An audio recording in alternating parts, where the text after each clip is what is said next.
Hi மக்களே. ஒரு வழியா எது இந்த பிரச்சனை? என்ன பிரச்சனை தெரியுதா? தூக்கு தண்டனை 9 பேருக்கு. நம்ம தூத்துக்குடி சாத்தாங்குளத்தில் நினைச்சிலாங்க, அப்பா பையனை அடிச்சு கொண்டாங்க, லாக் அவுட் எடுத்துட்டு. அதுக்கு 6 வருஷமா, எப்படி 6 வருஷமா கோர்ட்ல பிரச்சனை போய் இப்பதான் தூக்கு தண்டனை. ஆனா கடந்த ஒரு 3 மாசமாவே இந்த பிரச்சனை போயிட்டு இருக்கு. எதுக்குன்னு சொல்லலாம், இப்போ 2 விஷயமா சொல்லலாம். ஒன்று வந்து எலெக்ஷன், அந்த ப்ரெஷருக்காண்டி ஒரு ப்ரெஷர் பண்ணி ஆட்சியை ஃபுல்லாக இருக்குன்னு சொல்லி பண்றதுக்கு ஒரு ஆப்ஷனு. அதே இப்போ நடந்த, அதாவது இது ஏடிஎம்கேபிள் நடந்த ஒரு சின்ன இல்லை, ஒரு பெரிய இஷ்யூ. கரெக்டு தானே? அதே மாதிரி இந்த ஆட்சியில் நடக்கிற சின்ன இஷ்யூ, பெரிய பெரிய இஷ்யூ இருக்கு. அதுக்கும் தண்டனை கரெக்டாக கிடைக்கணும். கிடைச்சி எல்லாரும் அதுக்கு ஏற்ற மாதிரி ஒரு நல்ல ஒரு மக்களும் ஆதரவு கொடுத்து என்னன்னா எல்லாருக்கும் தீர்ப்பு வழங்குக்கு எல்லாம் சொல்லணும். கரெக்டு தானே?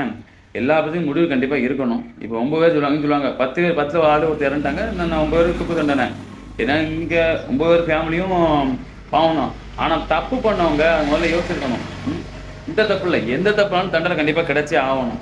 எப்படி தப்பு பண்ணவன் அந்த தப்பு பண்ணுறதுக்கு யோசிக்கணும். ஏன் அப்போ அந்த தண்டனை அதிகமாக இருக்கணும். என்ன சொல்லுவாங்களா, தண்டனை அதிகமானா தப்பு குறையும். கரெக்டு தான். அதை மூல செயலாக்கம் பண்ணணும். அதுக்கு மக்களும் சொல்லணும். அரசு அதிகாரம் சரி, பெரிய பெரிய இருக்க கட்சியில் இருக்கவங்களும் சரி, பெரிய பெரிய போய்ப்பாங்களா, அவங்களாம் ஒத்துழைப்பு தரணும். தந்தாதான் இதெல்லாம் சாத்தியப்படும். கரெக்டு தானே? உங்கள் முடிவு என்ன நீங்கள் சொல்லுங்கள். ஏற்கிட்ட முடிவு கேட்குறீங்களா? வார எலெக்ஷனில் யாருக்கு ஓட்டுன்ட்டு கமலை சொல்லிட்டு போங்க. நன்றி.